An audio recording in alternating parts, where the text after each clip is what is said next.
malisho yanayozalishwa ndani ya kaunti hiyo kama sehemu ya juhudi zinazoendelea za kukabiliana na ukame. Kupitia taarifa iliyotolewa na wakulima hao, wameomba kuondolewa kwa agizo linaloelekeza kuwa mahitaji yote ya malisho kwa ajili ya kukabili athari za ukame yanunuliwe kwanza kutoka kwa wazalishaji wa ndani waliothibitishwa. Walisema kwamba kuagiza nyasi kutoka nje huku akiba ya ndani ikiwa haijauzwa kunadhoofisha uchumi wa kaunti hii. We grow fodder in Wajir County, the fodder which is fairly nutritious, highly palatable and very cheap compared to what is brought from the other part of the country.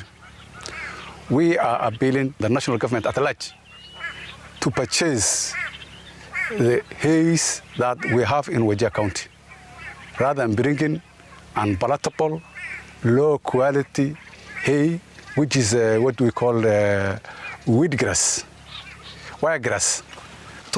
Tunaomba rais wetu aingilie, anunuliwe sisi nyasi kutoka kwetu. Tuliahidiwa nyasi atanunuliwa kwetu kama wakulima zingine. Serikali anunuanga miwa, mahindi, majani, kahawa. Sisi pia tuko hapa leo, tumeingia listi, tuko na nyasi, hay stores, hay bales, tuko na mingi, karibu 40 bales inapatikana hapa Wajir ambayo iko na nutritions ya kutosha. Na mtazamaji, serikali ya kaunti ya Taita Taveta